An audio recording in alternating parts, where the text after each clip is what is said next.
Now we have Alvaro Huamani from Peru and the National University of San Marco, and they will be presenting on transcriptome-based survival analysis and the identification of ASXL1 and MAP4K4 as a prognostic markers in microsatellite instability gastric cancer.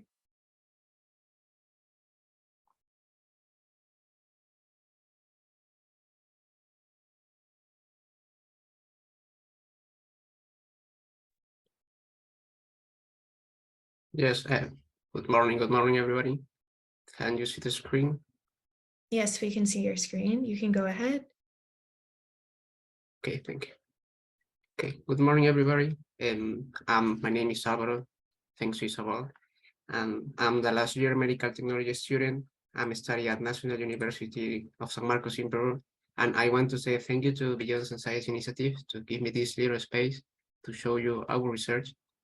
Transcriptome-based cerebral analysis identifies ASXL1 and MAP4K4 as prognostic markers in microsatellite instability gastric cancer. So this is our context, background, methods, result, and conclusions. So let's start with our little background. Global gastric cancer statistics. So why are we showing these two pie charts? First, relevance. Gastric cancer is the 5th in incidence and the 4th in mortality. And second, the number of cases. 19.3 million people that have been diagnosed with gastric cancer and almost 10 million patients that are dying. So if we made a subtraction between these two numbers, it's almost 10 million patients that are surviving. And this is because new ways of treatments, new methods of diagnosis, or new prognostic markers that we are proposing here in this study. So from histopathological classifications to molecular classification, let's talk about a little bit of history. In 1965, Lawrence was the first who made a gastric cancer classification according to the characteristics of the tissue. So the well-known, the diffuse, and the intestinal subtype. So then, many years later, a huge or big cancer research groups, as the TCGA or the Cancer Genome Atlas or the ACRG or the Asian Cancer Research Group, made different subtypes, molecular classifications about gastric cancer. The microsatellite instability, or also called the MSI, was the subtype that were mentioned by both of the two groups. And this subtype has different features like gene hypermutation or intestinal subtype, reminding the caloric classification, or silencing genes, for example, the MLH1, that is very important that we are going to explain in the next slide, or that the gastric cancer has the best prognosis.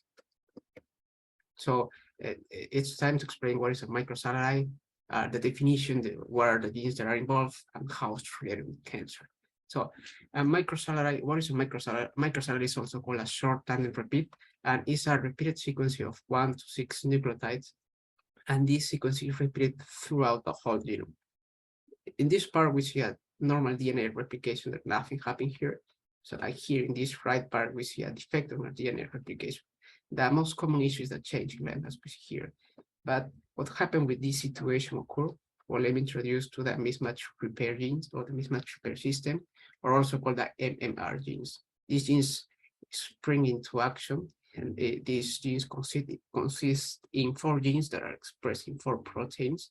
Those proteins are binding the DNA, waiting for taking charge of that, or repair the nucleotide base mismatches, small insertions, or as we see here, small deletions.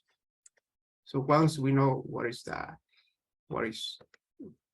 definition, what are the genes that are involved, and we need to talk about how it's related with cancer and microsatellite instability. So, as we know in cancer is a genetic disease. So we have to start with our DNA.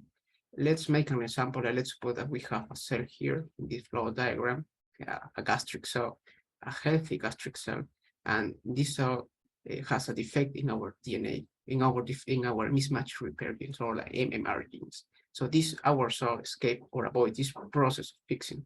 Once our cell escape this or avoid this process, the microsatellite instability is established. And it's not only alone, it comes with other mutations. And in this context, in this status with microsatellite instability and mutations, cause our healthy gastric cell become into a neoplastic cell over a large period of time. In other words, the MSI status and mutations could cause cancer in a long term.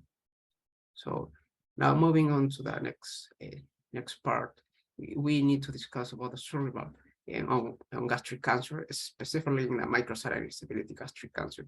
As we mentioned, the two research group, the TCJ and ACRG, and they subtypes, they classify the gastric cancer, and apparently the microsatellite instability has the best prognosis. And according to the other research, this subtype has the low risk of recurrence and is commonly diagnosed at the early stage. Even though this has favorable characteristics, the patients are still dying and the aggressive phenotype and relapses continue.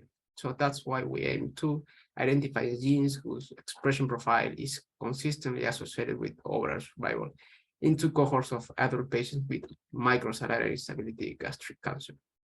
So this is our methods. This is our flow diagram of strategy used to discover genes associated with prognosis. We already mentioned our population adult gastric cancer. Our two discovery cohorts, our TCJ cohort and ACRG cohort, they use different methodologies, and we analyze more than 10,000 genes. So those genes were dichotomized using the overall survival plot curve, and then we perform our first filter. We use Cox regression under area under the curve, sensibility and specificity evaluation, all in order to obtain genes that are consistently associated with the first overall survival for our two cohorts. And then we executed our second filter in the univariate Cox regression for disease-free survival. We have to remember that disease-free survival is the follow-up time that the patients survive after a primary treatment. So we do this because we want our genes, and we can see that if our genes can predict relapses. So then after our second filter, we can say that we obtain genes consistently associated with prognosis and regardless of the cohorts. So then the last but not least, this is our extra analysis, the immune tumor infiltration done by different algorithms and the prediction of biological significance done by the gene set enrichment analysis. So this is our results. We obtain two genes, and we are explaining how we obtain two genes that are consistently associated with prognosis. We analyze the high expression according to the long survival rates and short survival rates. Unfortunately, for long survival rates, we didn't obtain any genes, but we're going to focus on short survival rates.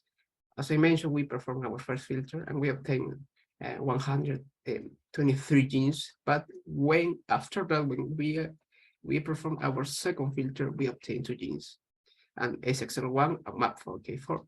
So ASXL1 is expressed in protein. It belongs to the polycomb family and is in charge of the epigenetic regulations. And the MAP4K4, it belongs to the protein kinase family.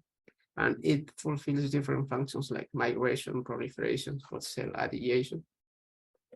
So next, moving on to the survival of microsatellite instability gastric cancer according to the expression of our first gene, ASXL1.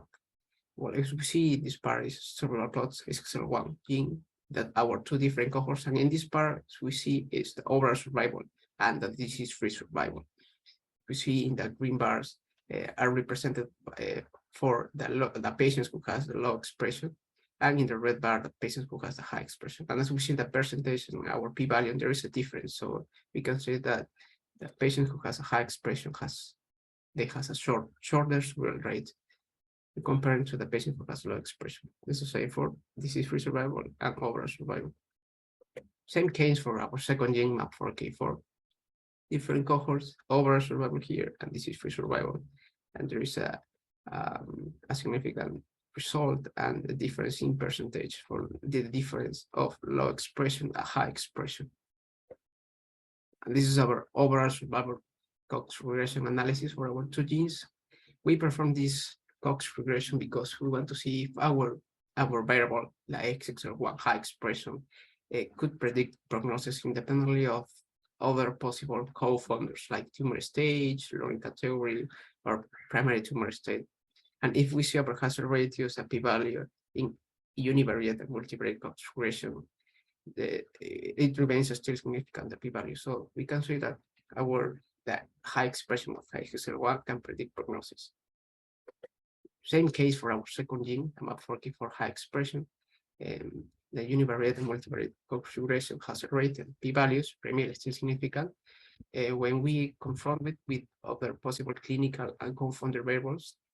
So both genes can predict prognosis. This is our extra analysis, a gene set enrichment analysis done by the gene ontology pathways. We performed this analysis for our two genes. Fortunately, we didn't obtain any significant result for our first gene, ASXL1. So that's why we're just only showing up result for our second gene, MAP4K4. So as we see, these are our two cohorts, and we see in this part different pathways. So we perform this analysis because we want to see which biological pathway will be associated, the activity will be more associated with when the tumor has a MAP4K4 high expression.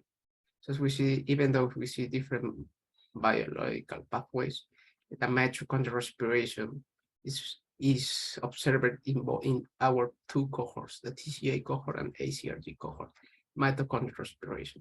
This result is controversial because in cancer cells, talking about a metabolic tumor, in order to produce energy, use different pathways. One of those is the glycolysis pathway and mitochondrial respiration, and it acquires different characteristics according to the pathway they use. For example, the glycolysis pathways most of the time acquires a Warburg effect characteristics, and when it uses the mitochondrial respiration, acquire different characteristics. For example, a good response to treatment or promoting the apoptosis in cells. So it's highly debatable. Next, this is our second extra analysis. As we know, in cancer, the cancer prognosis is very associated with the tumor microenvironment. So that's why we execute the immune tumor infiltration. And I have to say that we performed this analysis for our two genes, but unfortunately, again, we didn't obtain any results for our second gene. So we are showing only results for our second gene, MAP4K4, in our two cohorts. And if we see this red rectangle, we are showing some cells, well, just one cell, and the stromal score, the CAFs, the cancer-associated fibroblasts. So these cells, well, that are mentioned by different algorithms. Those algorithms mention that this cell could be present when the tumor has a MAP4K4 high expression, but in the same in the two cohorts. And this result is very interesting because CAF, a cancer-associated fibroblast, in gastric cancer is very, very well known because it promotes malignant prognosis. For example, it promotes the epithelium mesenchymal transition, or promotes angiogenesis, or even the gastric cancer proliferation. So next, finally, our conclusions: the high expression of our first gene, ASXL1 and MAP4K4, is associated with lower survival rates in microsatellite instability gastric cancer. Furthermore, MAP4K4 is associated to higher abundance of stromal cells and the tumor metabolic status. So that's all for me. Thank you for your time. Great, fantastic talk, Alvaro. If there are any questions, we can have them. Eleanor? Absolutely. Yeah, that was a great talk, Alvaro. Really interesting strategy. So I have a couple of questions. So why do you think you couldn't detect any genes associated with long-term survival? What's going on there? I mean, you had a lot of, over 20,000 patients. What's going on? What do you think's happening? Yes, because, well, in microsatellite instability, as we know, as I mentioned, there is a repeated sequences. So sometimes these sequences are expressing proteins. So So that's why we could say that we find a lot of genes that are highly expressed. So that's why we perform different filters, two filters, in order to select only the genes that can predict prognosis, the overall survival, and then disease-free survival for relapses. Okay, and with the MAP kinase gene that you identified, as you rightly said, that's associated with signaling associated with the mTOR pathway and metabolism. And I know that there's been a fair amount of interest in using metformin in different cancers, one specifically being colon cancer. Do you see any utility? Can you repeat the question, please? MAP kinases, such as MAP4K4, have been are associated with signaling in the mTOR pathway. mTOR is associated with metabolic events, and I know that there has been considerable interest in application of the drug metformin, which interferes with metabolism in various cancers. And I just wondered whether you, certainly in colon cancer, whether in gastric cancers, there have been any trials with metformin, and what you might predict that might have an impact on MAP4K4. Yes, thanks, Eleanor. Yes, well, our group, we are trying to find like different treatments or specific drugs that are targeting those different our two genes, the MAP4K4, ASXL1, but as you mentioned, yes, in colon is very popular, but in cancer until now we didn't find that. Our next step is to perform different analysis, like for example drugs in drugs database, if they work well with our genes, or if they are like high express, or if they're predict a good prognosis with treatment. So thanks, Eleanor. It will be great to continue this research and just to add more information. Yeah, maybe do some of that signaling connectivity to see where that kinase interacts with. Yeah, very interesting. Thank you. Great. Thanks again, Alvaro, for the presentation and for joining us all the way from Peru. Maybe a quick question, if Alvaro can just answer one more. Go ahead. I'm curious, are there any, I don't know if in your group or other groups, are there any sort of gain of function tests being done with cell lines for these genes to see if you have overexpression of them, what kind of effect they have on gastric cell lines? Yes, thanks for asking. This is our next step that we are looking for to do or to perform this to validate our results, maybe in a tumor tissues or a cell line, even to validate our results. So that is what we're looking for the future. Really great, Alvaro. Thank you so much. Thank you. Thank you, Alvaro.